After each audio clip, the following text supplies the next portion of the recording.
యేసుక్రీస్తు ప్రభు యొక్క మహిమాన్వితమైనటువంటి నామమందు, సర్వశక్తి కలిగినటువంటి నామమందు మన కొరకై కన్యక గర్భములో జన్మించి తన యొక్క జన్మ ద్వారా ఒక సంచలనాన్ని తెచ్చినటువంటి యేసుక్రీస్తు నామమందు మీకందరికీ వందనాలు తెలియజేస్తున్నారు. దేవుని బిడ్డలారా, తిరిగి క్రిస్మస్ నెలలోనికి ప్రవేశించాం. తిరిగి క్రిస్మస్ వాతావరణంలోనికి ప్రవేశించాం. తిరిగి క్రిస్మస్ పండుగ సందర్భంగా ఏర్పాట్లు అనుకుందామా, సిద్ధపాటు అనుకుందామా? బిజీగా మారిపోతున్నాం కదా. మొట్టమొదట ఈ యొక్క సంవత్సరాంతపు నెలలోకి మనల్ని ప్రవేశపెట్టిన దేవదేవునికి కృతజ్ఞతాస్తుతులు స్తోత్రాలు చెల్లిస్తుంటున్నారు. అయితే ఇక ఈ కొద్ది వారములు యేసు ప్రభు యొక్క పుట్టుక సందర్భంగా ఉండే సందేశాలను మీకు అందించాలని కోరుతున్నా.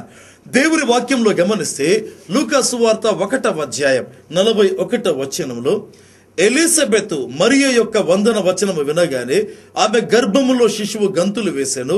అంతట ఎలిజబెత్ పరిశుద్ధాత్మతో నిండుకొనినదై బిగ్గరగా ఇట్లా. మరి ఒకసారి దేవుని గ్రంథాన్ని బట్టి దేవునికి స్తుతి కలుగును గాక. దేవుని ప్రియబిడ్డలారా, వాక్యంలో గమనిస్తే ఎలిజబెత్ పరిశుద్ధాత్మతో నిండుకొనినదై అనేటువంటి మాటను చూస్తున్నాం. క్రిస్మస్ టైం దగ్గరికి వచ్చిందంటే ప్రార్థన అనుభవాలకు మనం దూరం అయిపోతాం. షాపింగ్లో చాలా బిజీ అయిపోతాం కదండి. ఇంకా ఏవైనా ఇంటికి బంధువులు రావడం, ఈ హడావుడిలో మునిగిపోతాం. అయితే దేవుని దగ్గర మనం గడిపే సమయం కొద్దిగా తగ్గిపోయే సీజన్ అని చెప్తారండి చాలా మంది. అయితే బైబుల్ గ్రంథంలో ఆ యొక్క సీజన్ గమనిస్తే, ఆ యొక్క దినాలు గమనిస్తే ఎలిజబెత్ పరిశుద్ధాత్మతో నిండుకొనినట్లుగా దేవుని యొక్క వాక్యాలు చూస్తాం. అంత వృద్ధురాలు దేవుని ఆత్మచేత నిండుకొని ప్రవచించడం ప్రారంభించింది.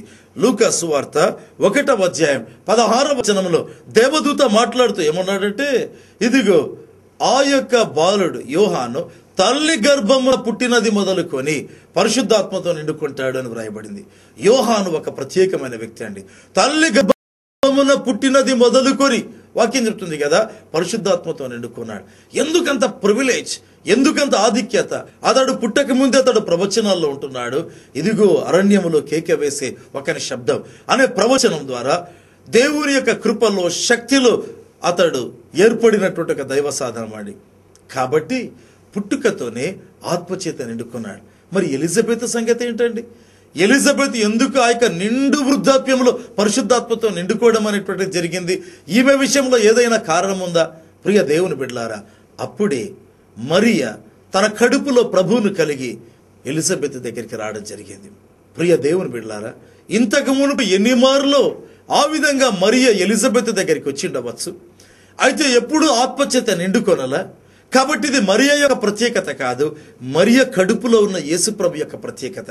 కాబట్టి యేసుప్రభు దగ్గరికి వస్తుండగానే, ఆ యొక్క తల్లి గర్భములో ఉన్న ప్రభు దగ్గరికి వస్తుండగానే వృద్ధాప్యములో ఉండేటువంటి ఆ యొక్క ఎలిజబెత్ దేవుని ఆత్మచేత నిండుకునిందండి.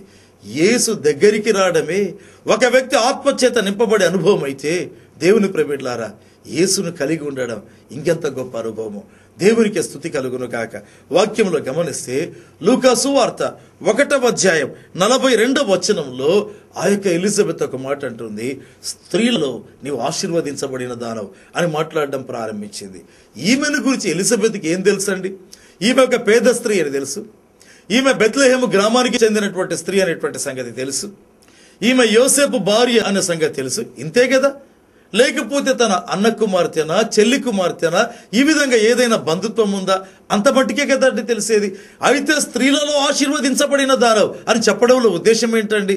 ప్రియ దేవుని బిడ్డలారా, ఒక విధంగా మరియ స్త్రీలలో ఆశీర్వదించబడింది, ప్రపంచమంతటిలో కాదండి.